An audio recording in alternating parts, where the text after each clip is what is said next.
I'm gonna find a nice little muddy, chunky spot, find some chunky soup out here, and teach you how to chip in some of this nasty, muddy ground.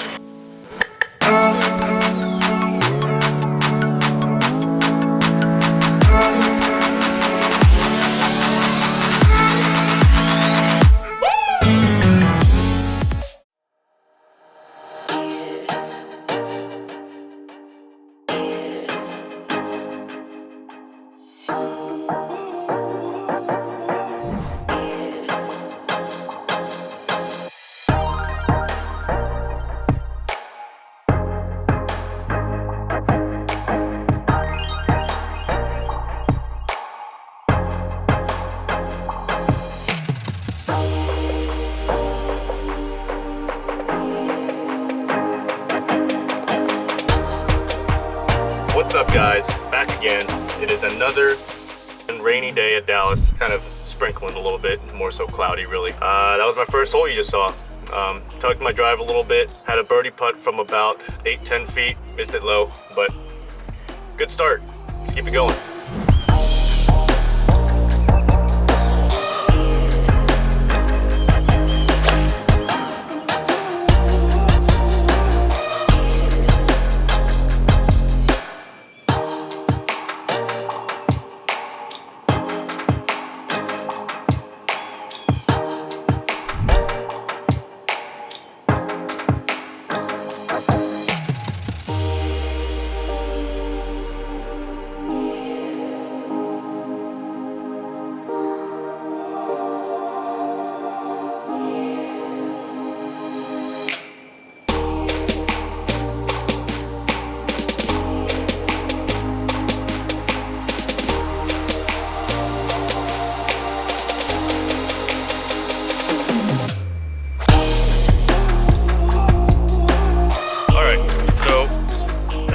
Second shot here.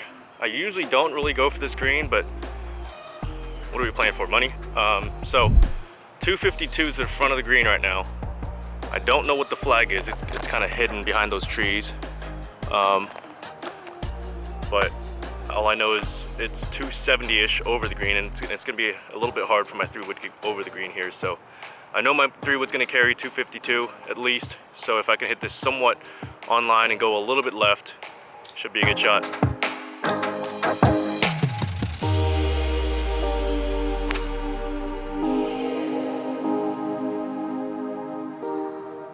Don't you hate the no-cut cutter? When you try to hit a cut and it doesn't cut, it just stays straight, although I kind of aimed a little bit too far left. I've got the tugs today.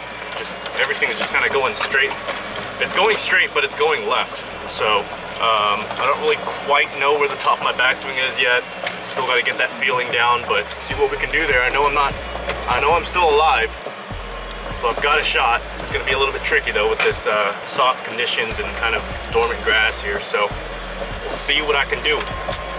So after missing these great puddles of Glen Eagles, I am out here on the left. Green is over there, and I don't know if you can see, but there's a huge ridge kind of bisecting the front part of the green. And I've got to get this ball over at least that ridge and just kind of have some height on it. Let that ball sit pretty quick.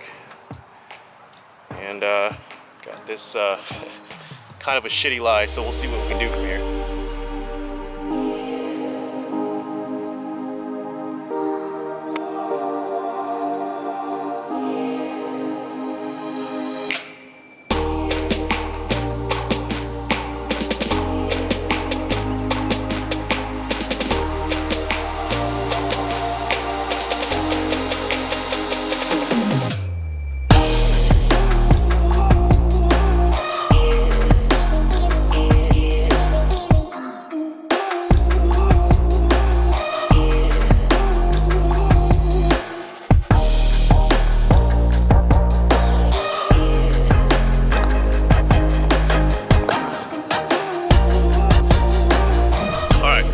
Obviously that first chip shot was atrocious, but the lie wasn't very friendly to me, so results were going to kind of be pretty either really good or really bad, and there's going to be a lot of really bad instead of really good. So shots like that, you've just got to figure a way out to not compound your mistakes and make 2 mistakes on 1 hole.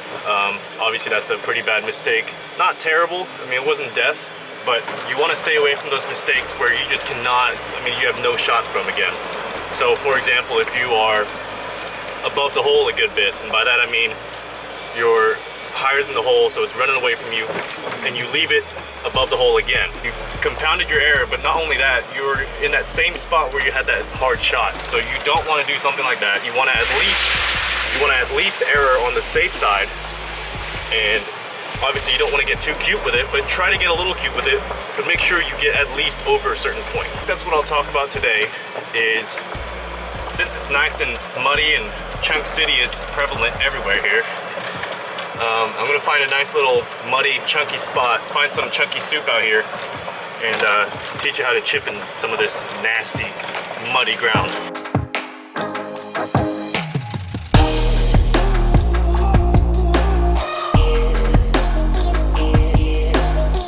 All right, so first of all, I want you to understand that I think chipping's about 80% mental. If you're walking into that chip shot thinking, oh God, nice little muddy lie, you know, kind of short-sighted, need to get this ball up in the air, and you're starting to freak out, you're already losing half the battle. So I'll go over that into more detail later in a different video, but I think chipping is just so much of it's mental. Being able to have a shallow arc with your swing is gonna be huge, because then you can use your bounce when you do that. When you start hitting the ground really hard, I don't care how much bounce you got, you ain't using none of it. So that's one.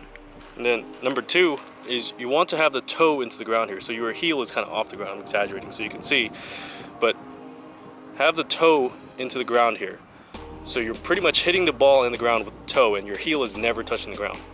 So when you do something like this, and you raise your heel up off the ground, you get your hands higher, it allows for the club to just slide through the grass.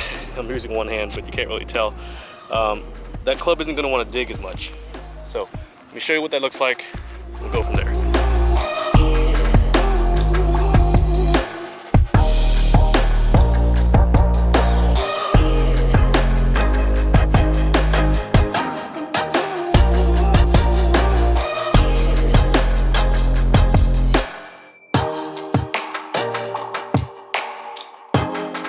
All right, so I was pretty happy about that one. That was actually a pretty tough shot there. Green was above me. I was in that soft area. Pretty tough shot. But one thing I want to add here is that when you have the toe on the ground and you have the heel off the ground, you're going to be hitting the ball with the toe of the wedge. So the ball is just not going to go quite as far, not going to have quite as much spin. You're kind of purposely hitting a miss hit.